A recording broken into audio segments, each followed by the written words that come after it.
গত কয়েকদিনে টানা বর্ষণে সাতক্ষীরা পৌরসভার বিস্তীর্ণ এলাকা জলমগ্ন হয়ে পড়েছে। সামান্য বৃষ্টিতেই থই থই করছে চারপাশ।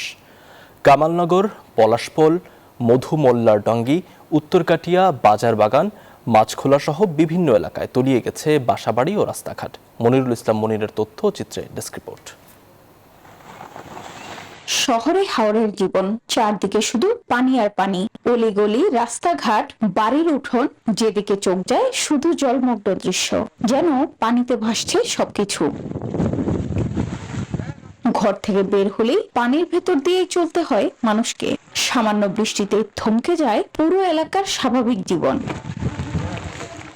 Bashundhara public school and college 2026 শিক্ষাবর্ষে ভর্তি চলছে। সঠিক পানি নিষ্কাশন ব্যবস্থা না থাকায় সাতক্ষীরা পৌরসভার প্রায় 20 থেকে 25,000 মানুষ পানিবন্দী হয়ে পড়েছেন। পরিকল্পিত ড্রেনেজ ব্যবস্থা না থাকায় বছরের পর বছর জলাবদ্ধতার দুর্ভোগে ভুগছেন স্থানীয়রা। ঘরে পানি, রাস্তায় পানি, চরম ভোগান্তিতে কাটছে তাদের দিন। জলাবদ্ধতার পাশাপাশি দেখা দিয়েছে সুপেয় পানির সংকটও। রান্না ও খাবার পানির জন্য দূর দূরান্ত থেকে হেঁটে পানি সংগ্রহ করতে হচ্ছে অনেক পরিবারকে। প্রতিদিনই বাড়ছে দুর্ভোগ। আমাদের এখানে পানি নিষ্কাশনের কোনো ব্যবস্থা নেই।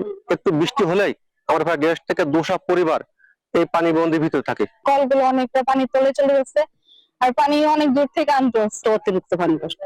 জলাবদ্ধতা নিরসনে 15 কিলোমিটার ড্রেন নির্মাণের কাজ চলছে বলে জানায় পৌরসভা। ইতিমধ্যে 4 কিলোমিটার আমার ড্রেন নির্মাণ সমাপ্ত হয়েছে, বাকি 11 কিলোমিটার ড্রেন নির্মাণের কাজ চলমান আছে। তবে দ্রুত পরিকল্পিত ড্রেনেজ ব্যবস্থা বাস্তবায়ন করে স্থায়ীভাবে জলাবদ্ধতার সমাধান চান ভুক্তভোগীরা। Desk report, news 24।